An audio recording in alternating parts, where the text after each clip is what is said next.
علیہ وسلم پر وحی کی کہ وَلَقَدْ اس آج کی جو سورت ہم نے پڑھی ہے اس میں اللہ غزوہ احد میں شکست ہوئی نا مسلمانوں کو، تو اللہ اس میں یاد دلا رہے ہیں وَلَقَدْ نَصَرَكُمُ اللَّهُ بِبَدْرٍ، اللہ نے بدر میں تمہاری مدد کی تھی، اذ انتم اذلۃ، حالانکہ تم بہت کمزور تھے۔ غزوہ احد میں اتنے کمزور نہیں تھے، بدر میں تو اس سے بھی زیادہ کمزور تھے۔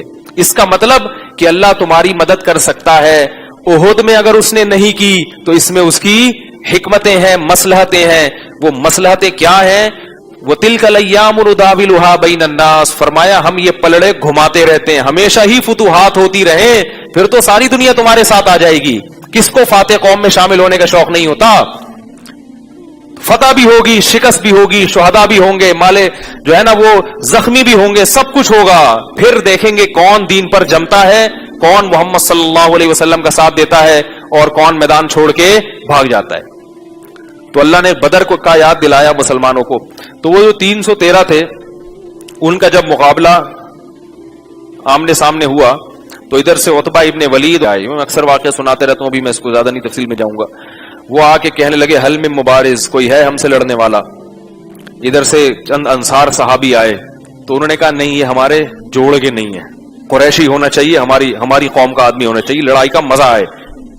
یہ فنٹر گیری ہمیشہ سے چل رہی ہے دنیا میں، اور یہ فنٹر گیری انسان کو بعض دفعہ مہنگی پڑ جاتی ہے۔ تو آپ صلی اللہ علیہ وسلم نے حضرت جعفر طیار کو بھیجا، اپنے چچا زاد بھائی حضرت علی کو بھیجا، اور عبیدہ ابن جراح رضی اللہ تعالیٰ عنہ کو بھیجا۔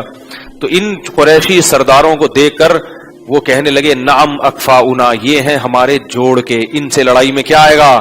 مزہ آئے گا۔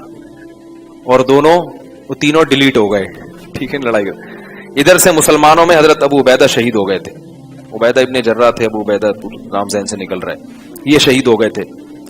تو اس کے بعد جنگ شروع ہوئی۔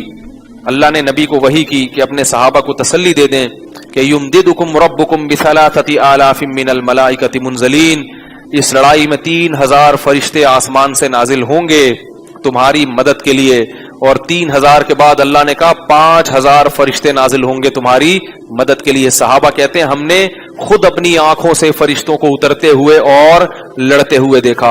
اور یہ عجیب کرامت ہے کہ جہاد کے میدان میں فرشتوں کی مدد، جب افغانستان میں جہاد ہو رہا تھا رشیا کے خلاف، اس میں بھی کئی لوگوں نے اپنی آنکھوں سے فرشتوں کو گھوڑوں پہ اترتے ہوئے دیکھا ہے، میں نے خود اپنے کانوں